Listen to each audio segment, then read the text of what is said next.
قادری صاحب نے دیکھا، اور یہ انہوں نے خود بھی دیکھا بھی ہے، جو عدالت نے فیصلہ کیا تو ان کے لیڈر کو تو لایا گیا ہاسپٹل میں، اور جو مطلب ہے ان کے چیک اپ بھی کرایا گیا، اس کا علاج بھی کرایا گیا، پھر واپس چلا گیا، تو اس پر عمل درآمد تو ہو گیا۔ اس میں کون سی بات ہوئی کہ عمل درآمد نہیں ہوا ہے؟ ناانصافی کی کون سی بات ہے؟ ایک اگر شخص بیمار ہے، علاج اس کا حق ہے، چاہے وہ قیدی ہے یا باہر ہے۔ اگر اس کو علاج کی ضرورت تھی تو عدالت نے فیصلہ دے دیا، عدالت نے بھی فیصلہ دیتی تو پھر بھی حق بنتا ہے اس کا علاج کرنا، لیکن عدالت عظمیٰ نے فیصلہ دیا، اس کو باقاعدہ لایا گیا، ہاسپٹل میں لایا گیا، ڈاکٹر بلائے گئے، اس کا چیک اپ کرایا گیا، اور فٹنس مطلب ملی، پھر واپس جا کر اس کو، کیونکہ اس کو وہ ہے اس کے سزا یافتہ ہے، تو اس وجہ سے وہاں پہنچا دیا گیا۔ یہاں تو کوئی ناانصافی مجھے نظر نہیں آتی۔ جی ہم نہ لاتے تو ٹھیک ہے، مطلب پھر ناانصافی تھی کہ لایا ہی نہیں گیا۔ عدنان قادری صاحب، وہ عمران خان صاحب کا ذکر آپ نے کیا تو وہ آپ نے سن لیا سردار یوسف صاحب کا جواب، تو میں بھی اس میں کچھ ایڈ کرتا میں ہوں رسپونڈ کر کہ تہجد کے وقت عمران خان صاحب کا میڈیکل چیک اپ ہوا، تہجد کے وقت، ہاں، تو آپ اس پر بھی مطمئن نہیں؟ تہجد کے وقت بالکل جس وقت سر، تہجد کے وقت میڈیکل چیک اپ کے نام پر عدالت کا بھی مذاق اڑایا گیا اور اس قوم کے اس بڑے لیڈر کا بھی مذاق اڑایا گیا۔ عین تہجد کے وقت جب دعاؤں کی قبولیت کا وقت ہوتا ہے، عدالت نے حکم یہ دیا تھا کہ شفا ہاسپٹل لے جائے، آپ لے گئے پیمز ہاسپٹل میں۔ اچھا ایمان سے بتائیں، میرے اور آپ کو اگر اس طرح سیریس ایشو ہو اور ہم جائے اور ہم ہاسپٹل میں آئی ڈراپس ڈال دے اور اس کے بعد بلڈ پریشر چیک اپ کے بعد دوبارہ گاڑی میں کوئی بٹھا دے، ہمارا کیا ری ایکشن ہوگا اس وقت؟ کیا یہ وعدہ خلافیہ نہیں ہے؟ کیا یہ ہماری دین کے روح کے خلاف نہیں ہے کہ ایک عدالت عظمیٰ فیصلہ کر لے اور کہہ دے کہ شفا ہاسپٹل لے جائے، اور اس کے بعد پیمز لے جا کر اس کی بہن کا وہ بیان ہے، اور ڈاکٹر بھی نہیں، ان کی بہن جب ساتھ تھی تو ڈاکٹر عظمیٰ نے کہا کہ آئی ڈراپس ڈالے گئے۔ میں نے ڈاکٹر سے پوچھا ڈراپس کون سے ہیں، یہ تو بتا دے۔ ڈراپس کا بھی ڈاکٹرز آپس میں دیکھنے لگے، ان کو پتہ نہیں تھا، اور پھر جب ان کا بلڈ پریشر چیک کیا گیا اور اس کے بعد واپس روانہ کر دیا گیا۔ تو یہ کہ ایک مریض جن کا سیریس ایشو ہو اور کنسرن ہو لوگوں کا، اور ان کے اہل خانہ تک مطمئن نہ ہو ان کے علاج پر، اور عدالت عظمیٰ کے حکم کو بھی منوان نہ مانا گیا، اور عین تہجد کے وقت اور دعاؤں کی قبولیت کی گھڑی میں اس کی دجیہ اڑائی گئی ہو، تو پھر ہمارا سردار صاحب سوال کچھ کہنا چاہ رہے ہیں؟ جی معاف کرنا، قادری صاحب ایک عالم دین ہے، اور جو کہ اس کو یہ رنگ دیا جاتا ہے کہ یہ کون سا کس اسلامی دفعات کے خلاف ہے۔ اب عدالت عظمیٰ نے فیصلہ دے دیا کہ ان کو علاج کرایا جائے۔ اب جیل مینول کے مطابق جو بھی قیدی ہیں پاکستان کے، ان کو سرکاری اسپتال میں علاج کرایا جاتا ہے، پرائیویٹ اسپتال میں نہیں۔ پھر اس کے باوجود بھی میں نے یہ سنا ہے کہ جو پیمز میں لائے گئے تو پھر الشفا سے ڈاکٹر بھی بلائے گئے، چیک اپ کرایا گیا، یعنی شفا ہاسپٹل میں پرائیویٹ ہی ڈاکٹر تھے جو ان کی مرضی تھی، ان سے چیک اپ بھی کرایا گیا، جو دوائی کی ضرورت تھی دے دی گئی، واپس لے گئے۔ عدالت نے یہ بھی آرڈر دیا تھا کہ اس پر سیاست نہیں کی جائے گی، وہاں پر کوئی مطلب ہے لوگ جو اس کی پارٹی کے اکٹھے نہیں ہوں گے، باقی کوئی اس طرح کی بات نہیں ہوگی۔ اب اس کی جو بہن ہے یا کوئی بھی اس کی پارٹی کے لوگ جو بیان دیتے ہیں وہ سیاست کرتے ہیں۔ اب دیکھیں نا، اس کی بیماری کو بھی سیاست کا ایک اربا بنا دیا ہے۔ ایکچولی بات یہ ہے کہ دیکھیں، بات تو یہاں پر ہو رہی تھی اور اسلامی تعلیمات کے حوالے سے، تو قادری صاحب نے یعنی وہاں پر اس میں ناانصافی مجھے تو نظر نہیں آتی، بلکہ انصاف وہاں اگر ان کو نہ لایا جاتا، بالکل ناانصاف تھی، ان کا علاج نہ کرایا جاتا، پھر ناانصافی تھی۔ یہ ساری چیزیں جو ایک ہر شہری کا حق ہے ان کو پرووائڈ کی، اور اس کے بعد تو میرا خیال ہے کوئی جواز نہیں بنتا۔ اس وقت میں نے ایک ذمہ داری ادا کرنی ہے، ایک بریک لیتے ہیں جی، بریک کے بعد دوبارہ ملتے ہیں۔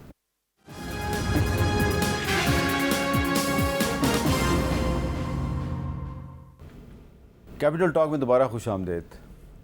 نعیمہ کشور صاحبہ، اب کیونکہ بات جو ہے وہ سیاست کی طرف چلی گئی ہے، تو یہ جو آپ کی جماعت جو ہے وہ اب باقاعدہ پارلیمنٹ کے اندر ایک اپوزیشن اتحاد میں شامل ہو گئی ہے، اس کے بعد جو صورتحال بننے والی ہے، تو آپ کو لگتا نہیں ہے کہ جو ایک دوسرے پہ الزام تراشی ہے، دشنام ترازی ہے، اس میں بہت اضافہ ہوگا اور ہم یہ نہیں کہہ سکتے کہ یہ اسلامی جمہوریہ پاکستان کی پارلیمنٹ ہے؟ دیکھیے میرے خیال میں ہم ہر چیز کو نیگیٹو میں نہ لیں.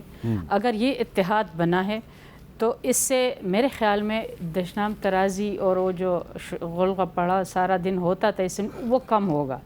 اب ہم سیریسلی اپوزیشن مل کے جو قانون سازی ہو رہی ہے، حکومت کو کوشش کریں گے کہ ٹف ٹائم ان معنوں میں کہ جو بھی قانون سازی ہو ہم اس کے لیے مشترکہ طور پہ لائحہ عمل بنائے، اس میں پازیٹیو کردار ادا کرے. آپ نے دیکھا ابھی بہت سارے بل ایسے آئے کہ رول سسپینڈ کر کے اسی وقت لائے، اسی وقت پاس کی، اور ساری اپوزیشن بس صرف واک آؤٹ کی حد تک رہی.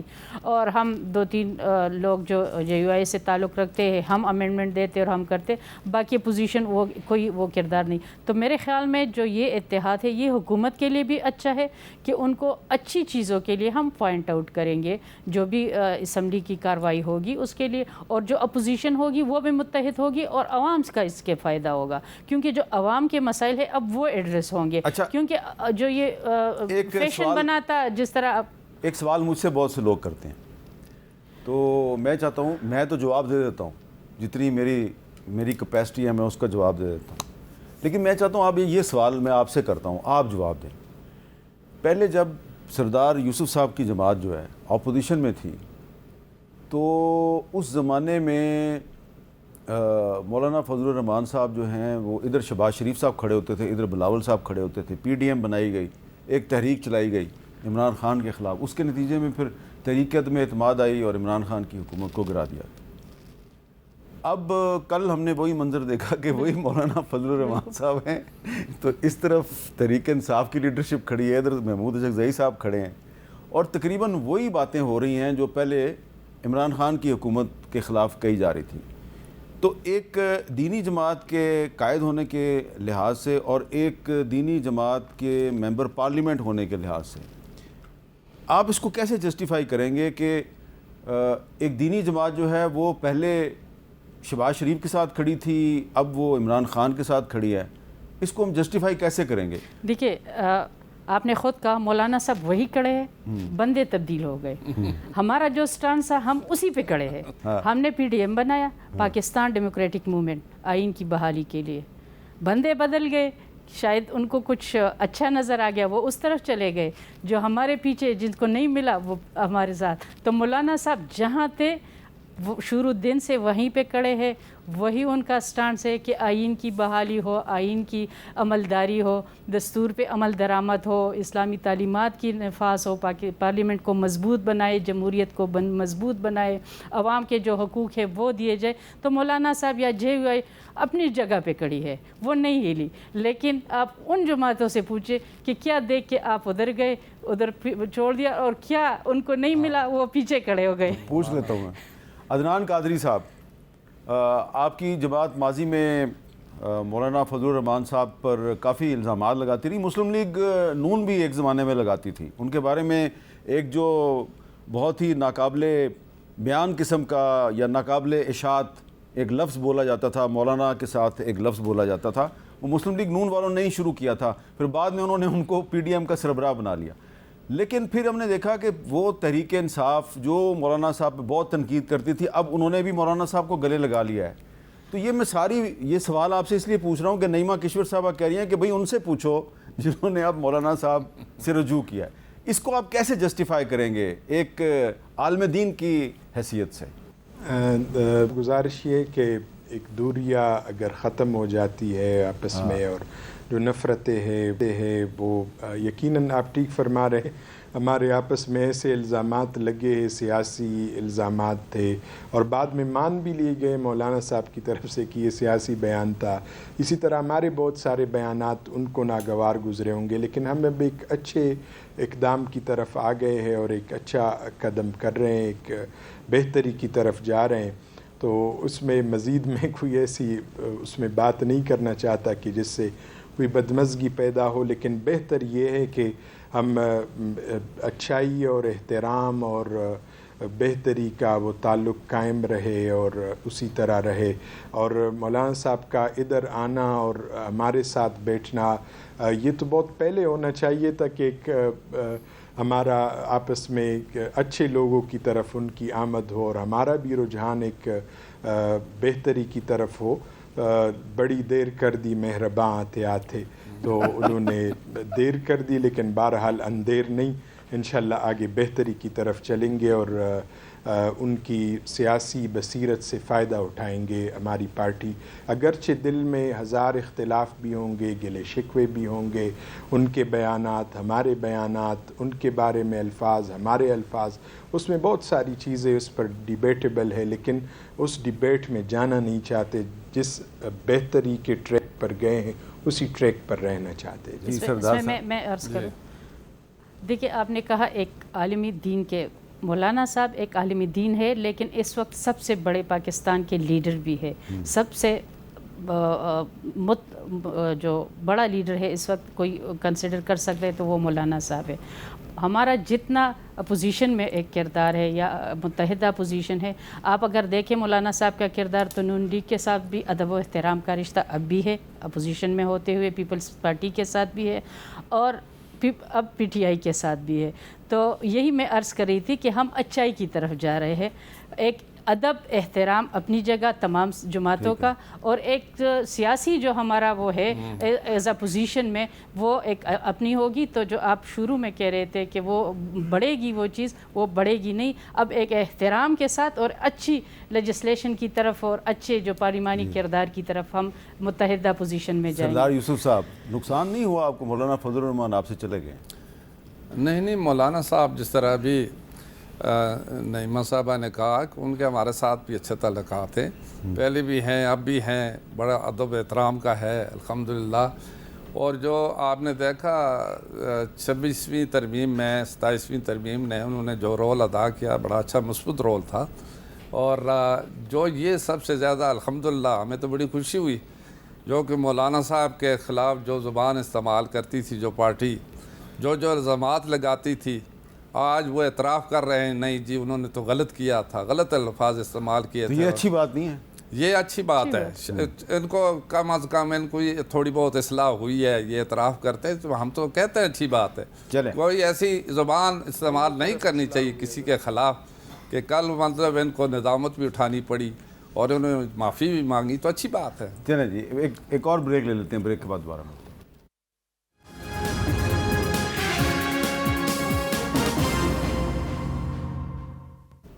کیپٹل ٹاک میں دوبارہ خوش آمدید. جی عدنان قادری صاحب، اب ایک میرا سوال جو ہے وہ ارکان پارلیمنٹ کے بارے میں نہیں ہے، وہ ایک جنرل سوال ہے پورے معاشرے کے کچھ رجحانات کے بارے میں، کہ آپ کی جماعت جو ہے اس نے بھی ہمیشہ کرپشن کے خلاف نعرہ لگایا ہے. اور پاکستان میں اگر ہم دیکھیں ٹرانسپیرنسی انٹرنیشنل کا جو کرپشن انڈیکس ہے اس میں پاکستان کی جو حالت ہے، کوئی پوزیشن کوئی اتنی اچھی نہیں ہے. تو یہ جو ہمارے معاشرے میں جو کرپشن ہے یہ کیوں ختم نہیں ہو رہی؟ اور ہم میلاد النبی تو مناتے ہیں، 12 ربیع الاول پہ مجالس کا اہتمام کرتے ہیں، لیکن کرپشن جو ہے وہ کم ہونے کی بجائے بڑھ رہی ہے. اس کی آپ کے خیال میں وجہ کیا ہے؟ دیکھیں امیر صاحب، کرپشن کا جس طرح ہماری جماعت کا بھی نعرہ ہے اور عمران خان صاحب کا بھی یہ ہے، لیکن سب سے بڑھ کر کائنات کے سب سے بڑے رہبر اور لیڈر کائنات میں حضور نبی کریم خاتم المرسلین صلی اللہ علیہ وسلم سے زیادہ نہ بڑا رہبر اور لیڈر آیا کائنات پہ. ان کی ذات کا جس طرح ہمیں ان کی زندگی سے اس دن کے مناسبت سے یہ عہد ضرور کرنا چاہیے کہ ہم اس طرح کے کرپٹ پریکٹسز، خواہ اپنے کام کے حوالے سے ہو، خواہ مالی بدعنوانی ہو، خواہ دیگر امور ہو، اس میں حضور علیہ الصلاۃ والسلام کی سیرت طیبہ، حضور علیہ الصلاۃ والسلام کی ذات والا صفات کو مد نظر رکھتے ہوئے اور ان کے صحابہ کے احکامات کو دیکھتے ہوئے وہ چیزیں اپنانی چاہیے اور وہ سیرت اور کردار اپنانا چاہیے کہ جو معاشرے میں بگاڑ کے بجائے بہتری کی طرف ہم جائے اور اسی سے کرپشن کا بھی خاتمہ ہو جائے۔ لیکن بدنصیبی یہ ہے کہ جو انڈیکس آتے ہیں، جو شماریات آتے ہیں، اس میں پاکستان کا وہی ہمیشہ کرپشن میں اوپر نمبر آتا ہے۔ حالانکہ کوشش ہم اپنی طور پر علماء بھی کرتے ہیں اپنے، لیکن سب سے بڑی بات جو کردار ہے، جو ظاہری آپ کی زبان ہے اور آپ کا کریکٹر ہے، یہ دونوں اگر سیم پیج پر ہو تو شاید معاملات، اور حضور علیہ الصلاۃ والسلام کی زندگی سے میں اگر مثال دوں کہ اللہ کے محبوب علیہ الصلاۃ والسلام نے نبوت کا اعلان بعد میں کیا۔ سب سے پہلے مکے کے بت پرست معاشرے سے یہ کہلوایا کہ حضور صادق بھی ہے، حضور امین بھی ہے، اور اس کے بعد نبوت کا اعلان کیا۔ یعنی کریکٹر اور کردار کے طور پر سب سے پہلے معاشرے میں اپنے آپ کو پیش کر دیا اور اس کے بعد نبوت کا اعلان کر دیا۔ ہمیں بھی اسی طرز عمل کو، کردار کو سب سے پہلے، وہ جو علامہ اقبال نے فرمایا تھا، حسن کردار سے نور مجسم ہو جا کہ ابلیس بھی تجھے دیکھے تو مسلمان ہو جائے۔ یہی کردار اپنانا چاہیے حضور علیہ الصلوۃ والسلام۔ صداقت اور امانت یہ کم کیوں ہو رہی ہے؟ دیکھیں جی، اصل میں جس طرح پہلے آپ نے سوال کیا کہ کرپشن معاشرے میں ہے، آج بھی ہے، اس سے پہلے بھی تھی، سیاسی پارٹیاں اعلان بھی کرتی ہیں لیکن اس پر عمل نہیں ہو رہا، اور اسی وجہ سے جو آج باوجود اس کے کہ قانون بھی ہے لیکن قانون کی عملداری نہ ہوگی تو پھر کس طریقے سے کرپشن ختم ہوگی، اور اس کی عمل درآمد کرنے کی اشد ضرورت ہے، اور وہ اسی طریقے سے جو اسلامی تعلیمات کے مطابق سرکار دو عالم صلی اللہ علیہ وسلم نے جو اس وقت اگر جو بھی فیصلہ کیا انصاف کے اصولوں پر فیصلہ کیا، اور ایک مشہور واقعہ علماء کرام کو پتہ ہے کہ جو ایک فاطمہ خاتون کے حوالے سے کہ اگر میری بیٹی فاطمہ بھی یہ اگر عمل کرتی تو میں اس کو بھی یہ سزا دیتا، جی، تو یہ سب کے لیے برابری کا سلوک ہے۔ جی، نعیمہ کشور صاحبہ، اس پہ کیا کہیں گے آپ؟ دیکھیے، کرپشن میں آپ نے انڈیکس بھی کی، عدلیہ میں ہمارا 139 نمبر ہے، جینڈر پیرٹی میں 148 میں سے ہمارا 148 نمبر ہے خواتین کے حوالے سے، اور پرسوں میں ایک دیکھ رہی تھی کہ انہوں نے کہا کہ ہمارے پاس وہ نہیں ہے کہ کیا صوبوں سے ہمارے پاس ڈیٹا نہیں ہے، اگر ڈیٹا بھی آ گیا تو وہ کہہ رہے کہ 0.5% سے زیادہ نہیں بڑھے گا۔ اگر ہم مائنارٹی کے دیکھیں، جس طرح آپ نے شروع میں کہا حضور صلی اللہ علیہ وسلم رحمت للعالمین تھے، رحمت للمسلمین نہیں تھے۔ اس ملک جو بنا ہے تو ہم نے اقلیتوں کو بھی وہی حقوق دینے، اس میں بھی ہمارا یہ حال ہے، تو ہمیں سوچنا ہوگا کہ ہم کس طرف جا رہے ہیں۔ کرپشن انڈیکس میں ہمارا یہ ہے، عدلیہ میں ہمارا 1% 130واں نمبر ہے 139 میں سے، جینڈر پیرٹی میں ہم 148 میں سے 148واں نمبر ہے ہمارا، بالکل لاسٹ پہ ہم ہے۔ تو اگر یہ حال ہمارا ہے اور ہم پھر کہیں کہ اسلامی جمہوریہ پاکستان، تو پھر ہمیں ذرا سوچنا ہوگا کہ ایک مسلمان کے لیے اسلامی جمہوریہ پاکستان ہم پرووائڈ کر رہے، یہ ہم ایک فلاحی ریاست دے رہے ہیں۔ آپ کا بہت بہت شکریہ، آپ تینوں کا بہت بہت شکریہ، اور میں صرف یہی دعا کروں گا کہ اللہ تعالی ہم سب کو ہمارے پیارے نبی حضرت محمد صلی اللہ علیہ وآلہ وسلم کی تعلیمات پر عمل درآمد کرنے کی توفیق عطا فرمائے۔ اجازت دیجیے، اللہ حافظ۔